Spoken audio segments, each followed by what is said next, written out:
Good morning, good afternoon, good evening. My name is Andy Cutchins. I'm a senior fellow here at the Center for the National Interest in Washington, D.C., where I run the Central Asia Connectivity Project. And one of our major features of the project is monthly or near monthly online events with leading specialists in the field. And I'm especially excited about our discussion today with two old friends and such distinguished and knowledgeable experts. We'll be talking about Central Asian perspectives on the war in Ukraine, ongoing negotiations, and kind of looking at different scenarios in the future. And I'll briefly introduce our two speakers right now. We have Nargis Kasyanova, who is a senior fellow and director of the Central Asia Project at Harvard University. And we are all to congratulate Nargis, as she just heard very recently that her appointment was renewed. So congratulations on that, Nargis. Our other guest is Medet Tuleganov, who is based in Bishkek. He is a senior research fellow for the Civil Society Initiative at the the University of Central Asia, which of course is a major project of the Aga Khan Foundation. Medet, and of course, in full disclosure, we worked together at the American University of Central Asia when I was there a few years ago. Medet has been a longtime professor in the renowned International Comparative Politics department there, and he is still teaching on a part-time basis. So welcome both to Medet and Nargis. And Nargis, why don't you lead things off for us? Thank you very much, Andrew, and it's great to be on the panel with Medet. When I was thinking what to say at this webinar, I remembered, Andrew, our first meeting in 2014 or 15, when you led the delegation, the study mission to Almaty, and we had our first conversation after the annexation of Crimea, and we said something along the lines that that's our 9/11, that Russia's annexation of Crimea is our 9/11 moment, in a sense that it's something very big, very dramatic, and very consequential. And indeed, that was when the kind of this post-Soviet political insecurity order was really shaken up. And of course, there was Russia-Georgia war in 2008, which kind of made a crack to the system, but annexation of Crimea was on a different level. That's when Russia actually grabbed a piece of land from another post-Soviet state. So everybody was kind of very, very worried, and then things somehow kind of started normalizing, and Europeans were discussing Nord Stream 2, and kind of there were all these kind of improvement of relations, right, between Russia and the West. So then I thought, okay, maybe we're a little bit dramatic, right? Thinking, okay, 9/11 system broken.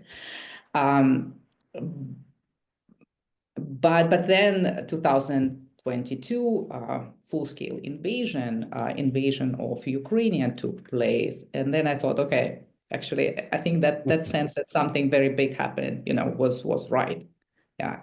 And indeed, the kind of this edifice was broken. That was the second big shock, right? And now in 2025, we have the third shock, right?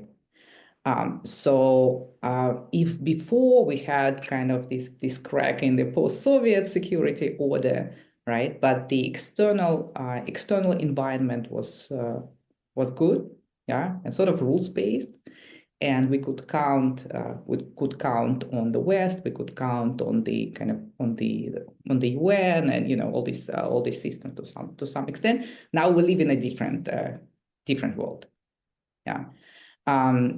So, basically, that feels like a brave new world where the might is right, yeah, and where you can feel secure if you're big, and if you have preferably if you have a nuclear bomb, right? But if you are small, you are much less secure, right? And on top of that, there is a fragmentation of the global economic order. So there is fragmentation. We don't know what's going to happen to kind of this free trade norms, and that's not very good for smaller states. For smaller states endowed with natural resources, right? It's just much less comfortable. So and here maybe one note that the kind of certain competition rivalry can be comfortable for countries like Kazakhstan, for countries with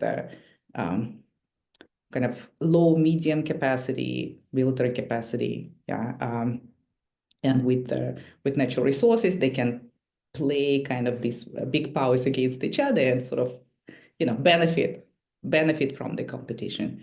But if the competition kind of intensifies, then it becomes a problem, right? So the costs outweigh the benefits.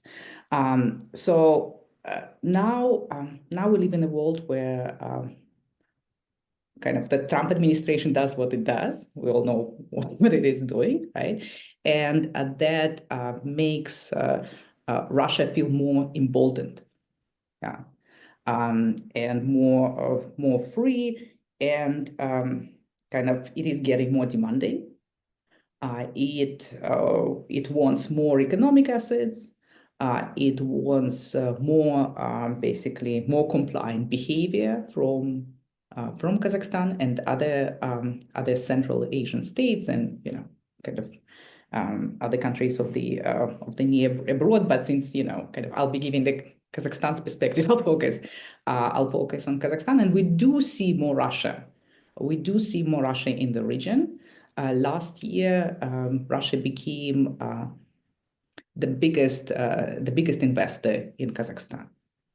So according to the I think it was National Bank data, we had 4 billion in Russian direct investments last year, and it's almost a quarter of all the investments. So we do see more Russia. Russia is kind of getting these assets in the most strategic sectors of Kazakhstan's economy, and maybe that I think kind of we see it in other countries as well. And now we're also seeing kind of more assertive rhetoric. Yesterday, Foreign Minister Lavrov gave a very, very long interview to the Russian newspaper Kommersant, and it sort of shocked Kazakhstanis. He was very kind of non-diplomatic, toward Europeans, right? But that's something we're getting used to, right? And describing European leaders as frantic, Macron as, like making statements with a throat in his mouth, so kind of the chief diplomat shouldn't talk like that. But what surprised us was that he was not very diplomatic toward President Tokayev. And he got a question about Tokayev's remarks made at the St. Petersburg International Economic Forum in 2022.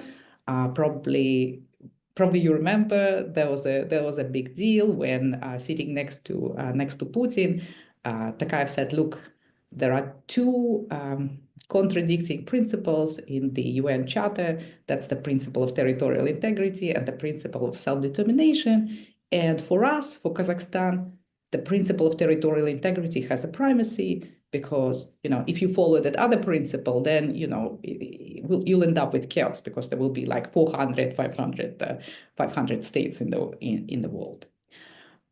So he was asked by a journalist this question about these remarks, and he gave very non-diplomatic, in my view, answer. And he said, "Well, I remember that statement by President Tokayev.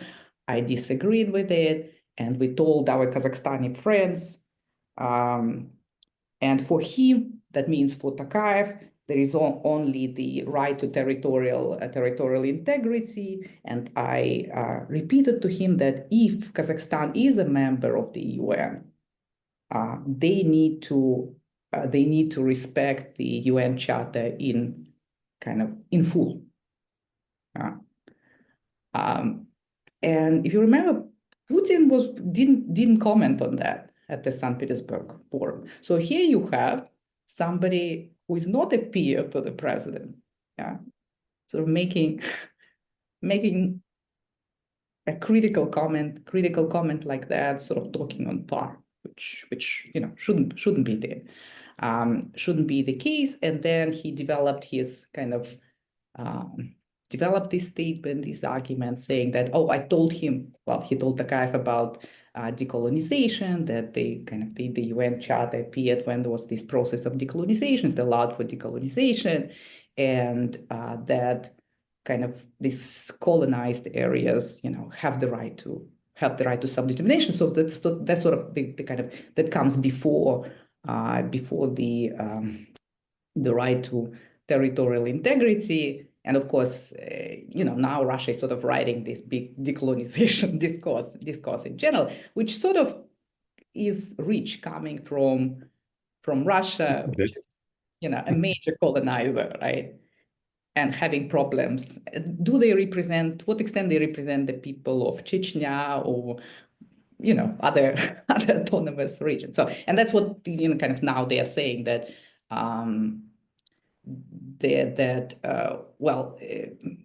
the Ukrainian government was not representing well people living in eastern regions of Ukraine, and that's why they don't have the right to territorial integrity, right? That's the rhetoric. We hear now. So it's like, very cynical instrumentalization of certain norms, very selective, very cynical. But it sort of interestingly echoes what members of the Trump administration say.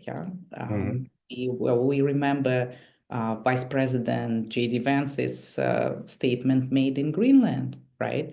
That Denmark is not taking good care of the people of Greenland.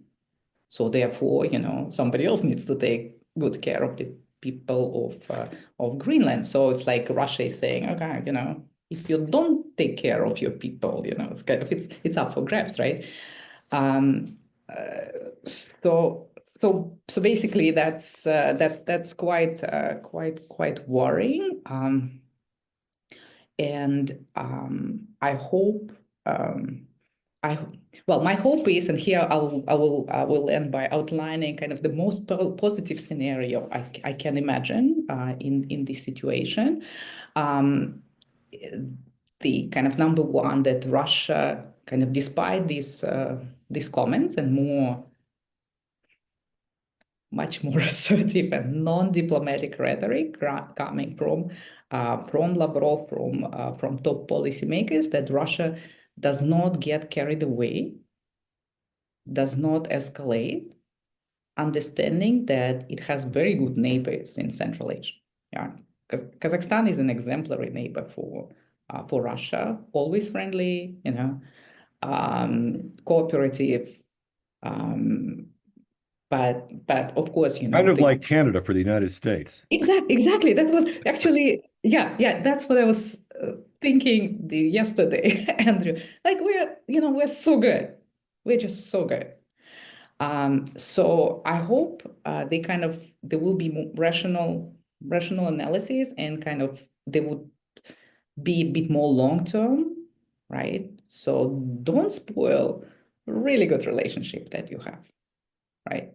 Of course, there are these strong vulnerabilities that we have, dependencies on Russia, but maintaining good neighborly relations, that's a good thing for both parties, right? The second thing, I think it would be good, that would be really kind of the part of the positives in the area, if we have more Europe and more China in Central Asia.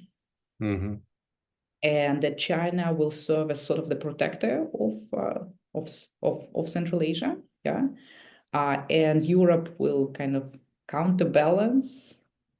So China would counterbalance Russia, and Europe will help us counterbalance China, and the Europe And Washington. and okay. Now for the next year or two, I think we cannot count too much. And Washington, in a sense, is countable. Yeah.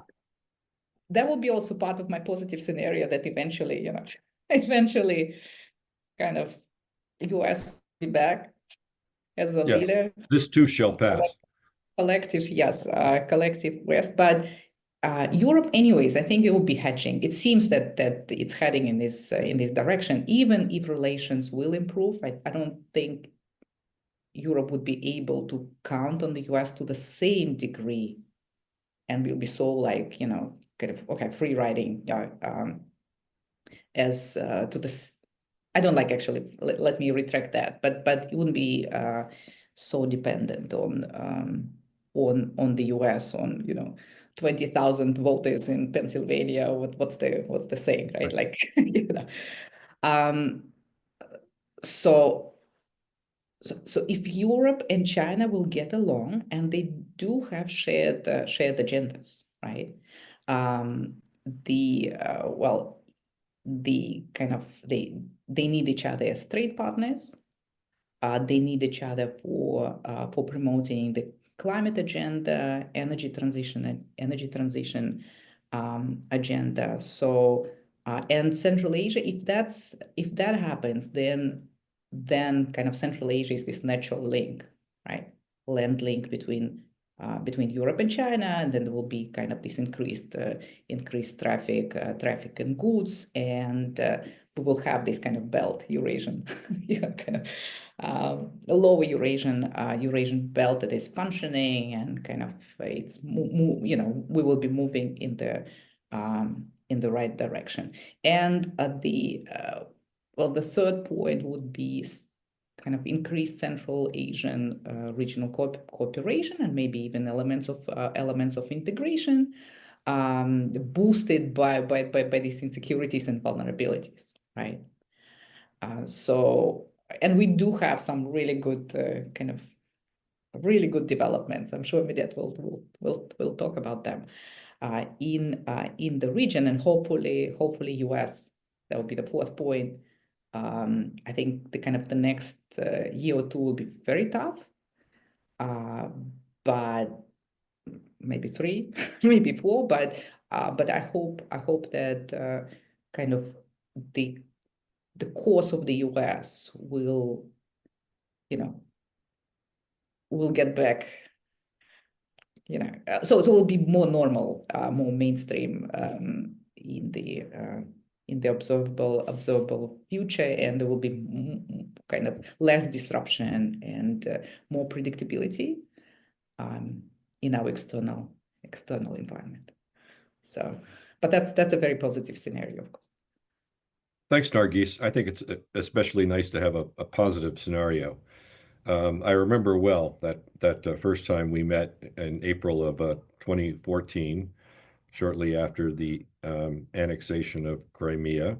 And also, I think it was in that same week that Putin mentioned for the first time the concept of Novorossiya, the territory of which northern Kazakhstan, eastern and southern Ukraine had been part of during the late Tsarist Empire, part of the jurisdiction of Russia.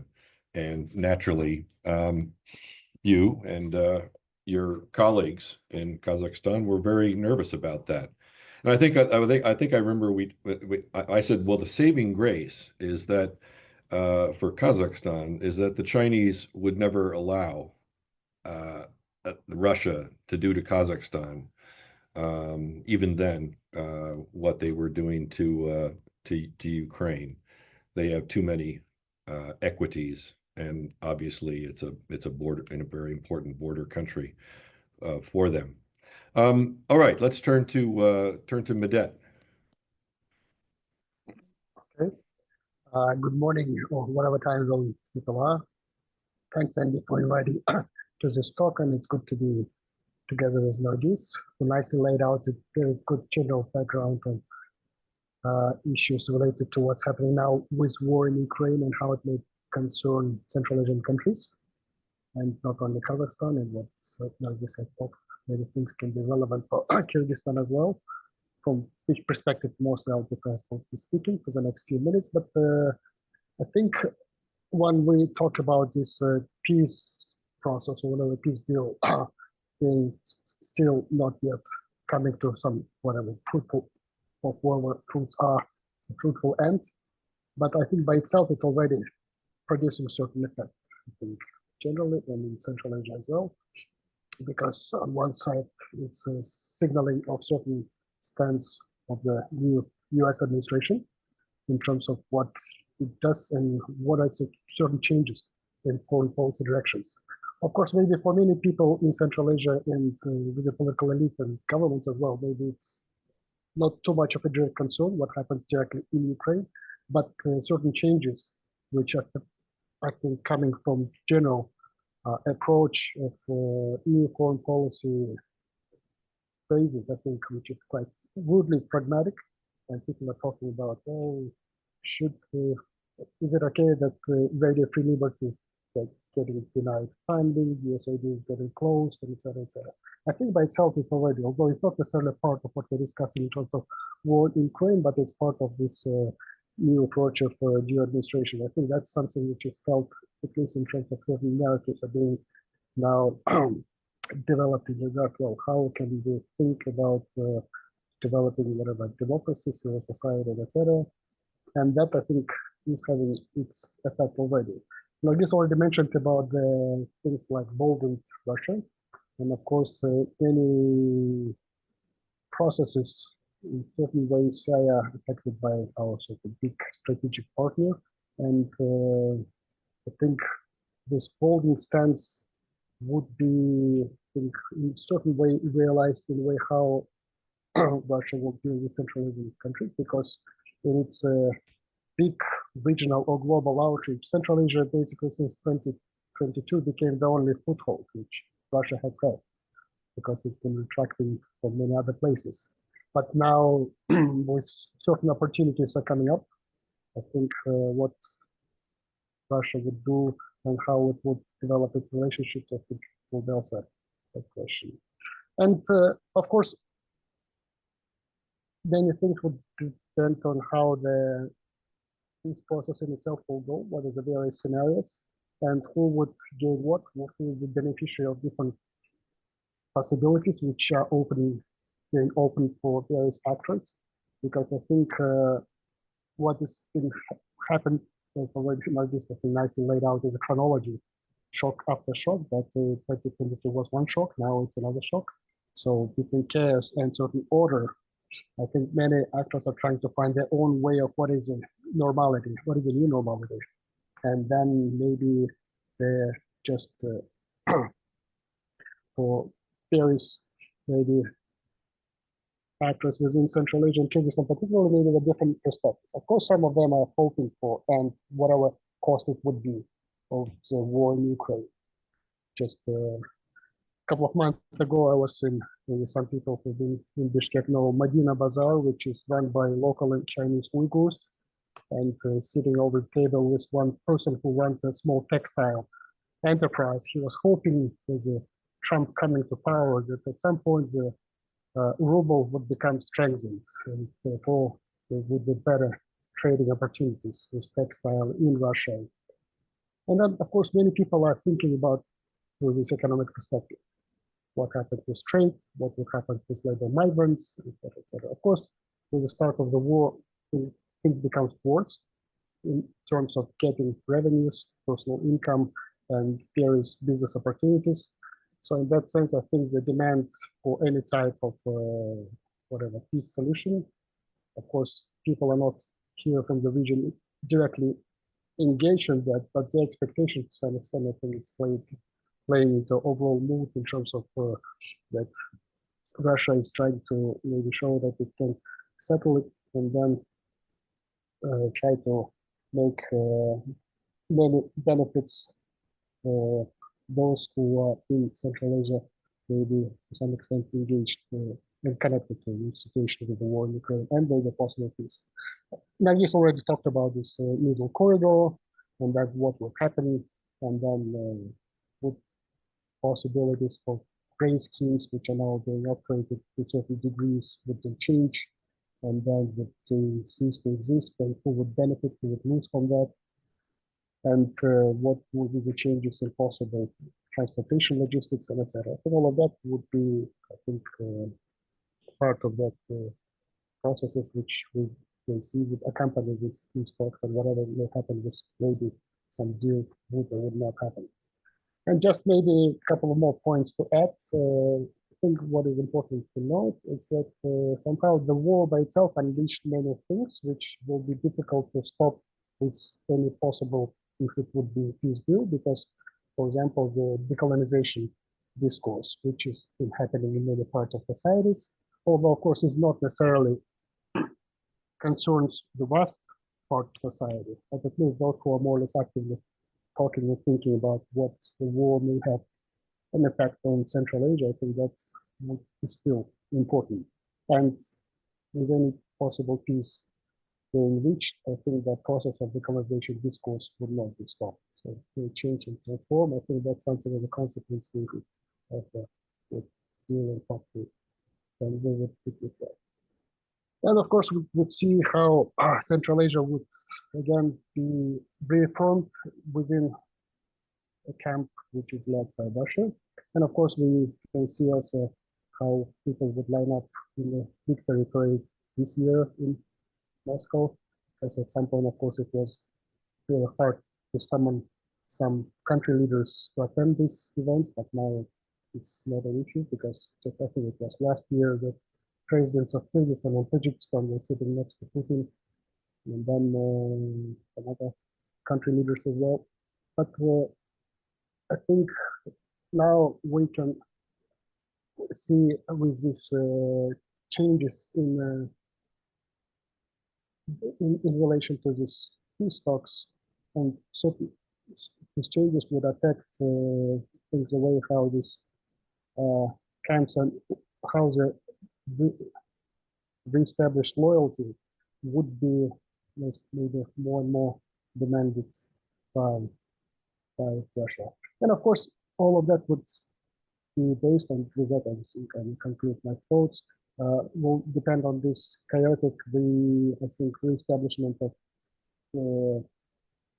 I think, how to put it,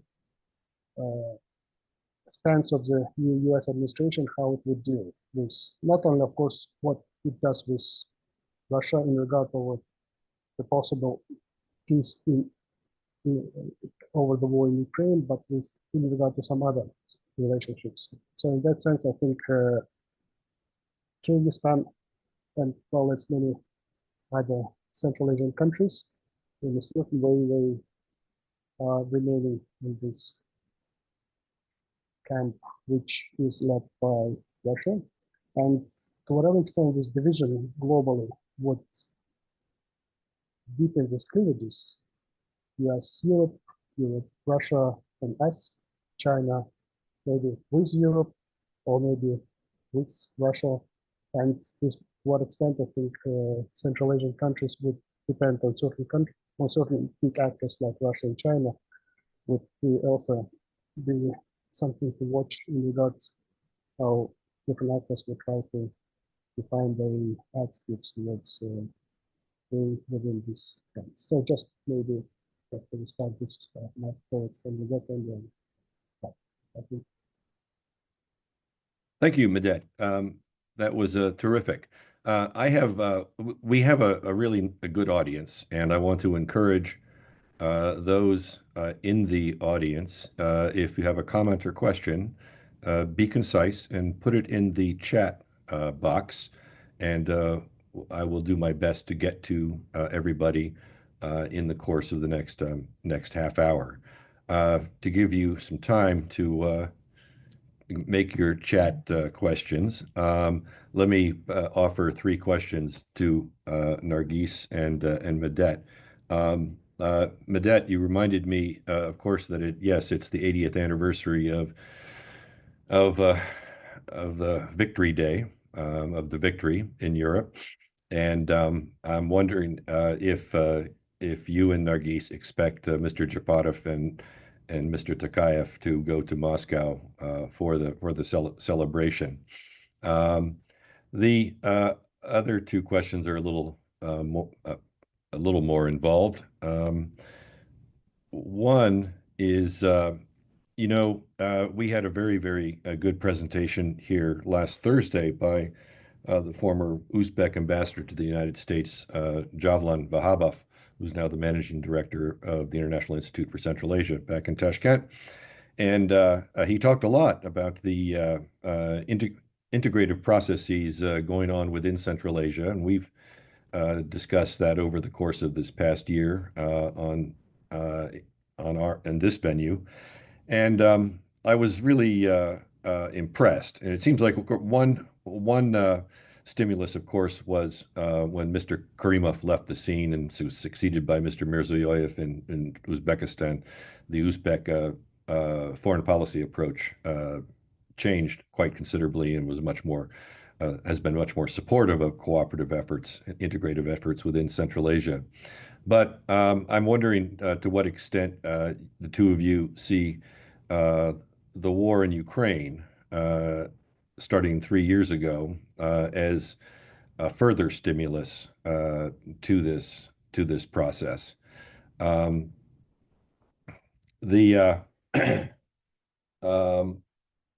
I guess the last question is one that we talked about in January in the first of these online events, looking at Russian influence in Central Asia.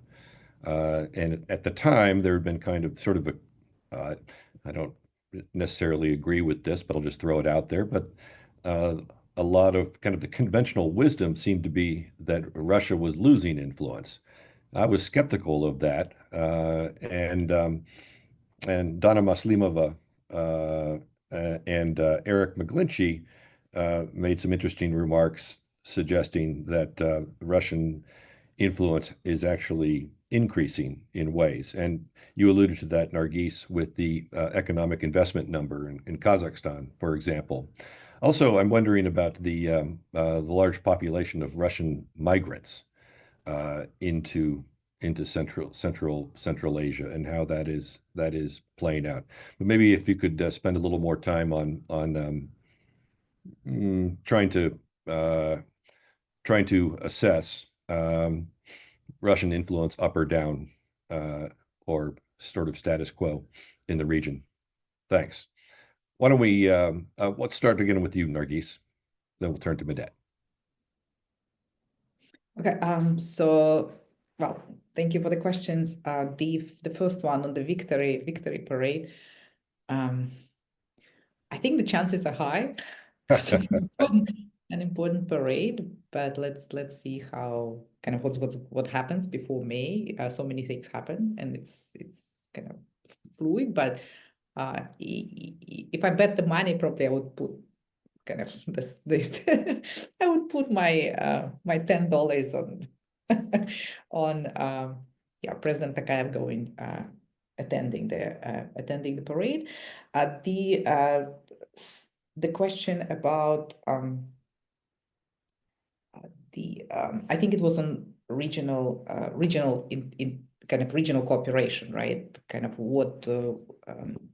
what stimulates regional cooperation, whether the war kind of gave a boost. Of course, the war gave a boost, but I think the 2014-15 events, the annexation of Crimea and what was happening in eastern Ukraine also kind of also gave a kind of a kick. And we saw even under late Karimov, we saw the improvement of relations and more cooperation between Tashkent and Astana. I remember Karimov's visit to Astana. It was like, kind of warming up. The relations were warming up, and I would link it to Russia-Ukraine. What was happening with Russia-Ukraine. But of course, with Mirziyoyev, it's just kind of flourished big time, because President Mirziyoyev kind of took a very different approach, right, to relations with neighbors, to the kind of the overall development path of Uzbekistan. And if Karimov was keeping Russia a little bit at bay, right? So he had not very warm relations with everybody, basically, right? So although he had bad relations with neighbors, he also kind of was protective of Uzbekistan, right? Like Mirziyoyev opened up, and like relations with everybody improved, right? Relations with neighbors, relations with the West, relations with Russia, and kind of there was more Russian money coming, and like Russian Uzbek oligarchs, and kind of making more investments and playing a bigger role. So it's a different approach, more similar to what Kazakhstan had been doing, right? And I think now Kazakhstan and Uzbekistan, they are on the same on the similar path, and that helps definitely them to get along with each other. The war, yes, big time. That's very scary, and it gave even more incentives to work better together, because your sense of vulnerability is heightened, and that if you get along with your neighbors, if you kind of try to stick together, then you mitigate to some extent your vulnerabilities, and you make it more attractive to reach into other players, right? And the promise of investment, that's a big factor, right? So there is understanding, if there is a kind of functional regional market, then Central Asia becomes more interesting to foreign investors. It's more connected, and all that. The last one on the Russian influence. I think need to kind of look at different aspects of it, because you can find like evidence for more Russian influence and evidence for less Russian influence, depending on what aspect you are looking at. Definitely the kind of, well, I mentioned the economy and the kind of growing Russian investments, and for sure with the beginning of the war, with all the sanctions, just the region became more interesting. More interesting for Russian investors, for people with money.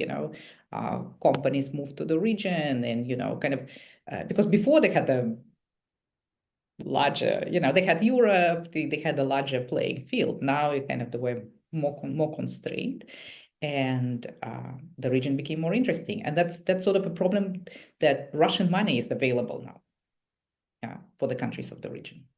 It's more difficult to attract money from other places. And you can see it in the office, like with the if you look at different kind of deals that have been made recently, kind of Russian office were the good ones. Yeah, so that's where the money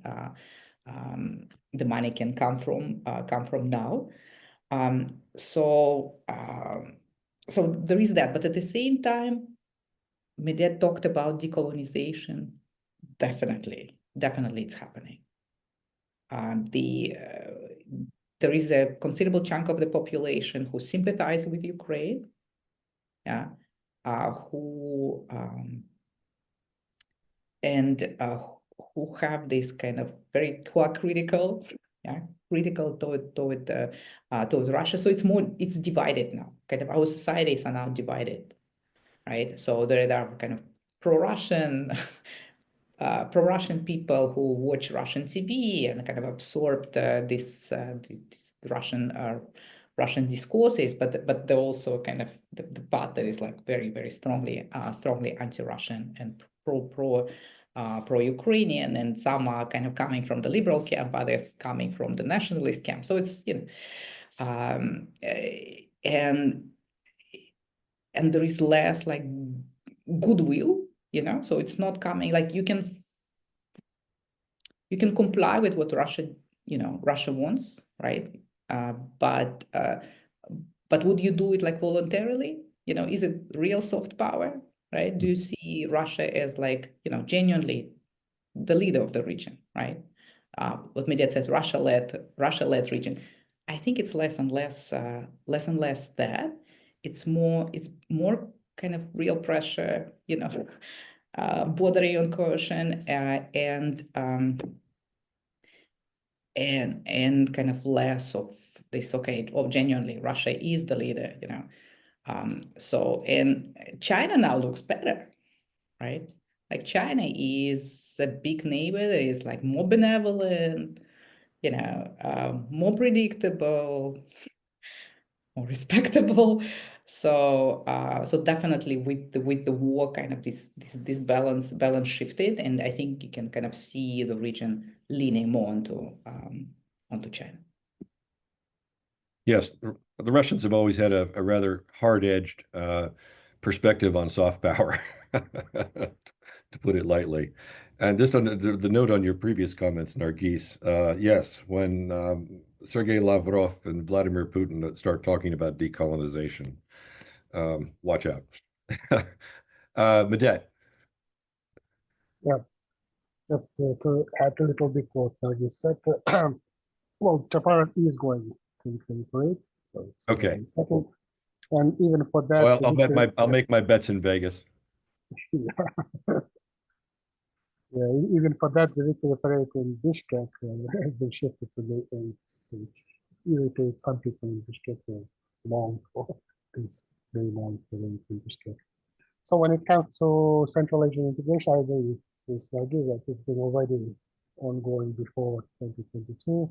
There have been different factors, and of course, one of the major ones is opening up of Uzbekistan, this pivotal country which is neighboring to all of the Central Asian countries, and I think that's been a really big factor. But of course, I think that with the start of the war, there have been many concerns in terms of security guarantees. And when it comes to not only country, but regime security guarantees, and how to ensure that your big northern partner would not become too much unpredictable. I think that's been already in the minds of regional country leaders, and that's been seen out of some more or less tacit discussions. So I think that's in itself was affecting very much discussions of this summit in Central Asian regions, although of course to some extent it was also in issues of competition and cooperation. Cooperation in regard, as it was mentioned already, to this uncertainty and possible threats, but also competition over this opening situations, opening opportunities, which we come in regard to the war which was happening nearby. And well, yes, I think the war to some extent has been maybe feeling more the specific issues with the agenda of Central Asian leaders meetings, because at some point it started more like symbolic, let's talk without anyone the foreign power, but then I think over time it became still with more substantive issues, and war to some extent was heading to the substance. In regard to the influence of Russia, yes, I think you've mentioned that, because at some point it looked that Central Asia became the only tangible foothold for Russia, with a bit of a ostracism which happened with the start of the war, when Russia was not very much wanted to reliable partner for many, but for Central Asia remains by and large. And in that sense, I think Russia has increased its influence politically, to a certain degree, economically maybe yes as well. Just that maybe reported by different sources that the last year Russia also increased its foreign direct investment by at least quarter, at least by official figures. And of course, that comes in maybe this notice as well. It's also visible in Kyrgyzstan as well. It's possibilities for various investments from Russia, Russian money coming, and Russian immigrants, real account, how they call. And I think that's more or less that's visible. So the influence is there in this regard, but of course it's been downplayed also by this relative, by this as well, influence of China. And in this regard, I think when we look at the public mood, public opinion, that maybe influence is present, but I think it becomes a bit of a divided factor as well. So there is a gap which emerges with those who've been more or less loyal towards Russia, those who sympathize Ukraine, and those who've been hesitating with numbers of people I think has decreased when it comes to influence within society. Of course, when it comes to influence with governments or with political elite, I think it's to some extent maybe it's increased, and of course there's certain security-related cooperations among different specific agencies of these countries, and in this regard, I think influence has been maintained at least at the same level, if not the same increase, because the stakes, at least for Russia, have become a bit higher with the start of the war, and all possible assets and possibilities of keeping and maintaining influence in Central Asia. I think all of that they try to keep as much as possible and try to increase. Even try to watch, for example, on how to keep down Ukrainian sympathizers and how to make sure that countries, governments are becoming a bit more neutral and not allowing anything which may be viewed as a sympathy towards the other side, even into Ukraine. So I think the influence, just to summarize, is that what you ask, and in terms of going up or down, I think maybe at least it's at the same level, but maybe with more intense maybe mechanisms working to keep that level. And in that sense, I think the level of efforts at least have gone a bit higher than it used to be before the war. Thanks, Medet. That was very insightful. You know, I was thinking again about Lavrov and Putin talking about decolonization. I think what they really mean is recolonization. That's just substitute that word for decolonization. All right. Thanks to our patient audience. We have a number of questions. The first one from Nick Gavazdiev, I think has been answered already. It was kind of one of the questions I had about the integration processes. A second question comes from Mary Sagatalova. Thanks for the insightful discussion. I'm curious how Central Asian countries view the U.S. as a potential partner for large-scale green energy projects, especially in high-stakes sectors like nuclear energy. Yes, that's so one can address that. Just give me a moment here. Okay, I think that Helmets Coles, interesting pseudonym there. I think that question has been addressed. From Bill Courtney, Ambassador Courtney. Okay, this is quite on point. If at some point Russia were to perceive that it had prevailed in Ukraine, might this increase or decrease risks to Central Asia? And Harley Balzer, lately, China and North Korea have been the focus, but previously there was much complaint about Central Asia being forced to join the war in Ukraine. Is this still a major issue for Central Asian governments. I'm wondering if Harley is referring to the issue of Central Asian combatants in Russia and Ukraine. And a last question from Zakria Barakzai, co-author with me and a couple of others on a report on the Kosh-Tepe Canal in Afghanistan and its impact in Central Asia. How real is the threat from Afghanistan to Central Asia?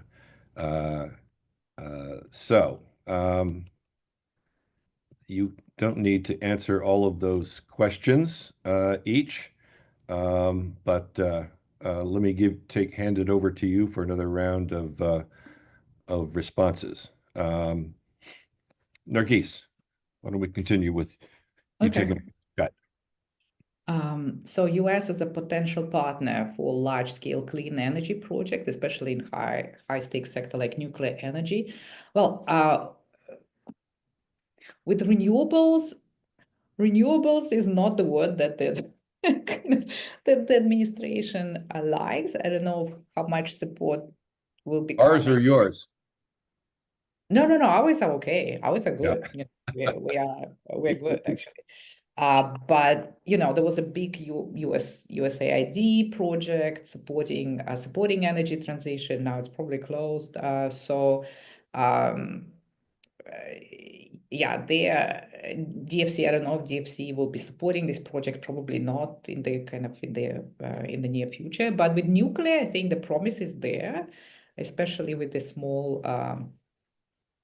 With small module nuclear reactors. That's where there is this really nice American technology, and I think and the region is moving in that direction. We're interested in that, but of course we know that Uzbekistan signed agreements, Kyrgyzstan signed an agreement, and Kazakhstan is about to.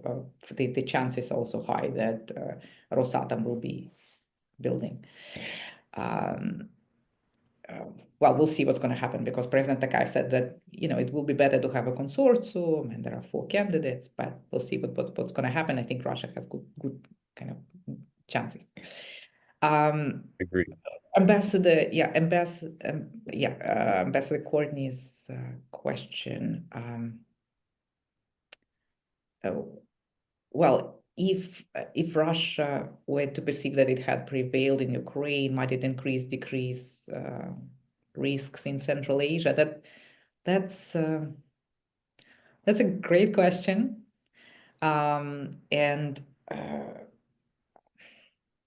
I think that's sort of my sense at the moment, but I might be it's for debate, of course, can be contested that Russia will continue to be more interested have more interest in Europe,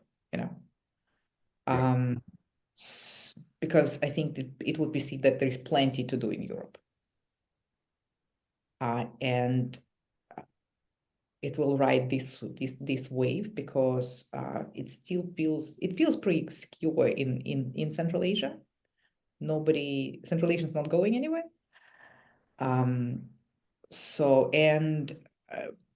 Russia gets pretty much what it wants, right, in the region. It's not that the region is actively trying to lessen Russia's influence, or does something, but the region wants to have a certain autonomy also from Russia, and certain room for maneuver, and continue to balance and carry out this multi-vector foreign policy. So I hope that's what I said, that I hope Russia will not get too carried away.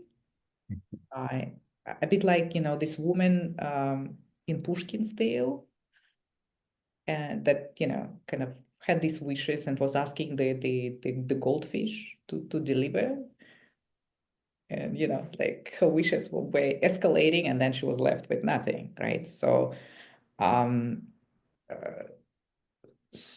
so I think that would be more reasonable, but let's see with we don't know, and the kind of I think we should be worried for sure. It should be we should be worried, but I think the kind of overall the region is not that terribly interesting for them. Yeah, the West is super interesting, and the global South is super interesting for Russia, right? Like they want to play big.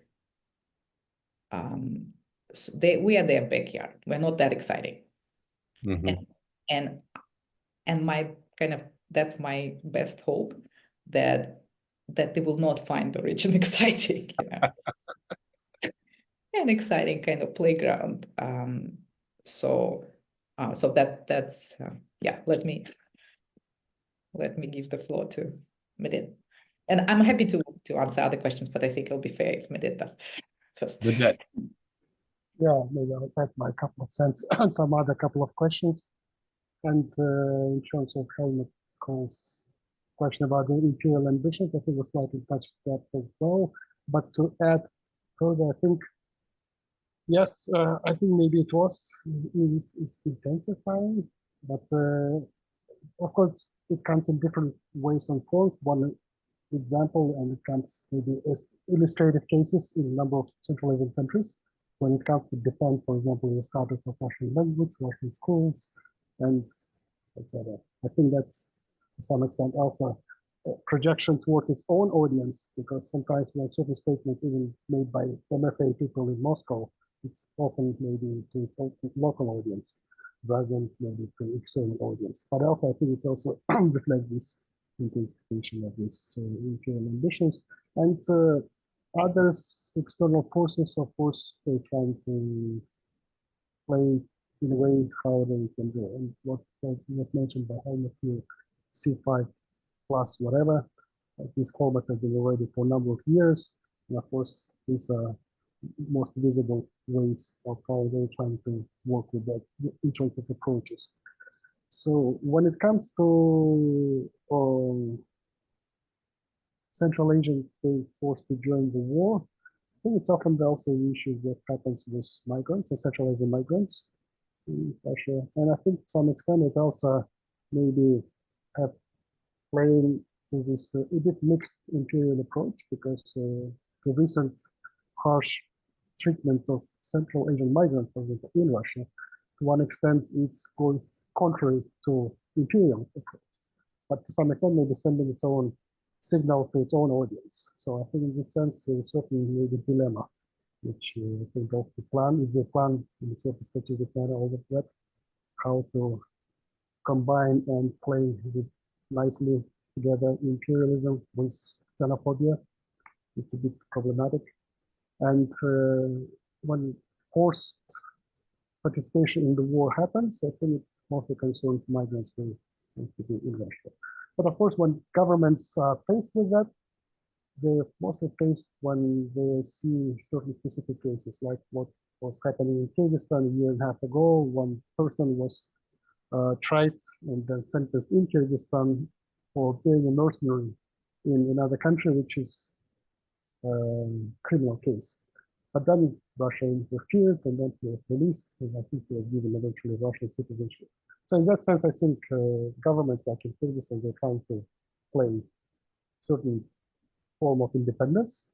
We don't like that, that our citizens there being part of another army, and we can try them, but if the big neighbor asks us, we can try to show that we can release them. This would be my maybe additions to some of the discussions. Andy, over to you. Thanks, Medit. Okay, we're just about out of time, but I'd like to ask one last question for you. Nargis, you talked about the first shock in 2014, the second shock in 2022, and now there's a third shock in 2025. The question for this topic is the Trump administration, in particular their approach to negotiations to resolve the war. I don't need to go into all the details about how surprising some of the things that they say, but I guess is your sense in Kazakhstan and Kyrgyzstan, is there much confidence that in 2025 there can be a peaceful resolution of the war?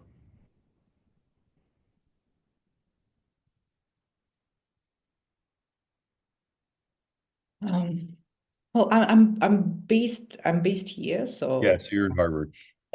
these are not the discussions that kind of Right. um, that are public. I don't think there is confidence about anything. Yeah. These days. It's too uncertain, and like now. Um, now there are these talks, and they seem to be getting along, and there is just so much flattery coming from Moscow, right? Like with your government, amazing. Like this interview, every second, kind of every second paragraph is like, okay, oh, Trump understands, and this administration is great, unlike this stupid Europeans. So how sustainable is that? I don't know. That would be a question to you, Andrew. I think it's just very, very uncertain. And what kind of peace, like how fair this peace is gonna be. And yeah, let me not predict anything, but I think there is no certainty. Good. That's a good approach, I think. Medette. Perhaps I would almost say the same as what Targisa said. Uncertainty prevails, and I think, of course, in my many circles in this region, there is a fatigue with the war, and any type of ending is welcome by many, let's say. But of course, when it comes to certainty of possible peace deal, I think it's also a lot of unpredictability. And even those who think that it could be predictable, there is also an issue like it would be maybe a form of a ceasefire, but then what is the next stage? And then how those who would stop shooting each other would get ready for another next stage. And then who would guarantee that the stage would not come, even if the fire would not be, if the fire would be ceased. But in that sense, I think there is no guarantee that what will happen. Yes, I think chaos prevails over order. So, and uncertainty, I think that's what we will explain people's understanding of the situation.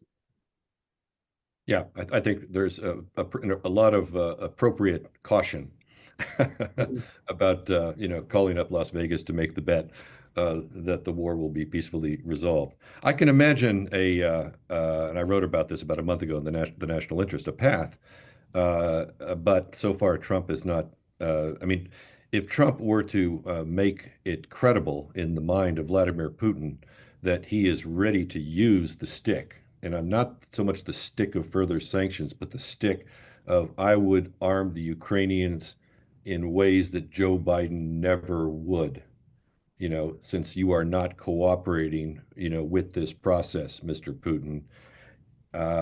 Then I can imagine. Well, then I would like to see what would happen. But that's the only way I see that this could possibly work.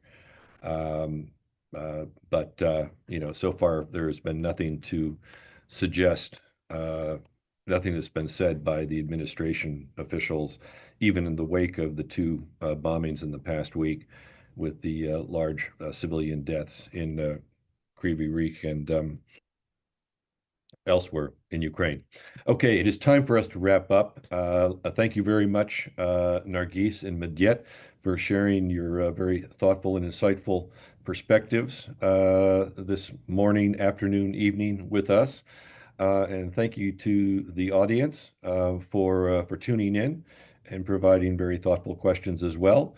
And thanks always to Jordan Henry, the administrator for the Center for the National Interest, for putting the event together and making sure that it runs very smoothly.